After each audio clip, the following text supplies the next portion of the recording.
आप सभी का स्वागत है। हम लोग वैदिक सभ्यता के बारे में पढ़ रहे थे, तो उसी क्रम में आगे बढ़ते हैं।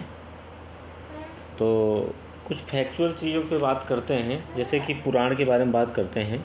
विष्णु पुराण मौर्य वंश से संबंधित है। मत्स्य पुराण आंध्र सातवाहन वंश से संबंधित है। वायु पुराण गुप्त वंश से संबंधित है, जिसमें कि विष्णु पुराण को सबसे पुराना पुराण माना गया है और सबसे प्रामाणिक भी इसी को माना जाता है। तो याद करते हैं एक बार फिर से।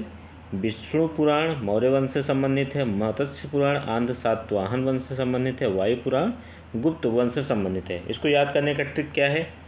विष्णु पुराण मतलब कि कृष्ण भगवान किसके अवतार थे? विष्णु जी के अवतार थे। वो क्या लगाते थे? मोर का पंख लगाते थे। तो विष्णु पुराण किससे संबंधित हो गया? मौर्य वंश से। मौर्य मतलब मोर का पंख लगाते थे, तो विष्णु पुराण मौर्य वंश से संबंधित है। और वायु पुराण गुप्त वंश से, मतलब क्या होता है कि वायु जो होता है गुप्त जगहों पर भी पहुंच जाता है। ऐसे याद कर सकते हैं, वायु गुप्त जगहों पर भी पहुंच जाता है। इसको याद कर लेते हैं। अब उसके बाद बचा क्या? मत्स्य पुराण आंध्र सातवाहन वंश, मतलब जो सबसे कठिन है। मत्स्य पुराण सबसे कठिन पढ़ने में लग रहा है और आंध्र सातवाहन भी सबसे कठिन पढ़ने में लग रहा है। आगे बढ़ते हैं। जैसा कि वैदिक काल में उपनिषदों की कुल संख्या 108 थी। उपनिषदों की कुल संख्या 108 थी। महापुराणों की संख्या 18 थी और वेदांग की संख्या 6 थी। जो 6 वेदांग थे, अगर उसके बारे में हम बात करें तो उसमें एक व्याकरण को बोला जाता है, एक ज्योतिष को बोला जाता है, कल्प, निरुक्त, छंद, शिक्षा। मतलब क्या है? एक शिक्षा है, शिक्षा, व्याकरण, छंद, निरुक्त, कल्प, ज्योतिष। तो याद कर लीजिएगा, 2-3 बार देखिएगा वीडियो, समझ में आ जाएगा। आगे बढ़ते हैं। ऋग वैदिक कालीन देवता के बारे में जानते हैं। पहले नंबर के देवता हैं इंद्र। इंद्र को युद्ध का नेता या वर्षा काल का देवता माना जाता था। और ऋग वैदिक काल में सबसे ज़्यादा ऋग्वेद में जो सबसे ज़्यादा जिन देवता का वर्णन है वो इंद्र ही हैं। अग्नि को देवता एवं मनुष्य के बीच जो मध्यस्थता का कार्य करते थे, उन्हें अग्नि देवता के नाम से जाना जाता था। जैसे कि आप लोग देखो, हवन ववन करते हैं तो उसमें अग्नि जलाते हैं। कहा जाता है अग्नि अगर जल गया तो भगवान आ जाते हैं, तो इनको मध्यस्थ माना जाता था। वरुण पृथ्वी एवं सूर्य के निर्माता वरुण को कहा जाता था। समुद्र का देवता वरुण, विश्व के नियामक और शासक भी वरुण को ही माना जाता था। सत्य का प्रतीक वरुण को माना जाता था। ऋतु परिवर्तन एवं दिन रात का कर्ता, ये भी वरुण को ही माना जाता था। दव आकाश का देवता, बोलते नहीं गाँव में दव पता नहीं क्या चाहत है, राइट? तो दव आकाश का देवता है और दव को सबसे प्राचीन देवता माना जाता है।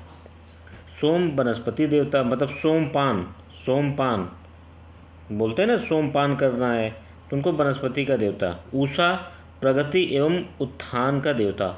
उषाकालीन बोलो, उषाकालीन, ऐसे कुछ याद, मतलब राइमिंग सेट करने की कोशिश कर रहा हूँ जिससे कि आप लोगों को याद हो जाए। उषाकालीन प्रगति एवं उत्थान का देवता।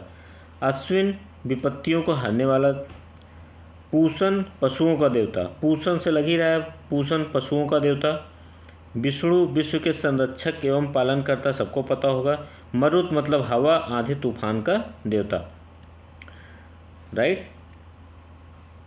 अब आगे बढ़ते हैं, देखते हैं इसको एक बार फिर से रिपीट कर लेते हैं। इंद्र युद्ध का नेता एवं वर्षा के देवता। अग्नि मनुष्य और देवता के बीच मध्यस्थ का कार्य करते थे। वरुण पृथ्वी एवं सूर्य के निर्माता। समुद्र का देवता, विश्व के नियामक और शासक, सत्य का प्रतीक। ऋतु परिवर्तन एवं दिन रात का कर्ता। दव आकाश का देवता, उनको सबसे प्राचीन देवता कहा जाता है। सोम वनस्पति का देवता। उषा प्रगति एवं उत्थान का देवता। अश्विन विपत्तियों को हरने वाला। पूषण पशुओं का देवता। विष्णु विश्व के संरक्षक एवं पालन करता। मरुत आंधी तूफान का देवता। आगे बढ़ते हैं। अब वैदिक कालीन में कुछ ऋण की बात की गई है, जो कि जिनकी संख्या 3 थी। एक पितृ ऋण, एक ऋषि ऋण, एक देव ऋण। अब क्या होता था, व्यक्ति को तीनों ऋणों से छुटकारा पाना होता था।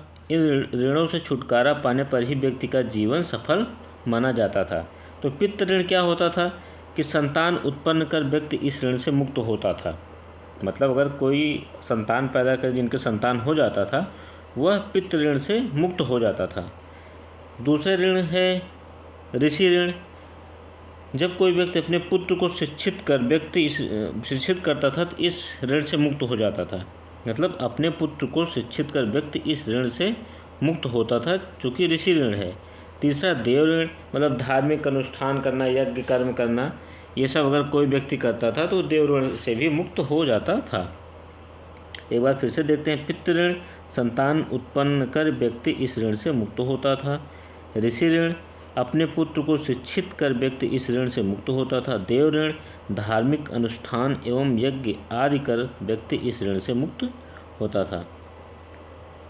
तो दोस्तों, आशा करता हूँ कि आप सभी को टॉपिक पसंद आया होगा और आप लोग वीडियो को लाइक ज़रूर करिए और ज़्यादा से ज़्यादा लोगों को शेयर करिए और चैनल को सब्सक्राइब करना न मत भूलिएगा। Thank you very much. Have a great day.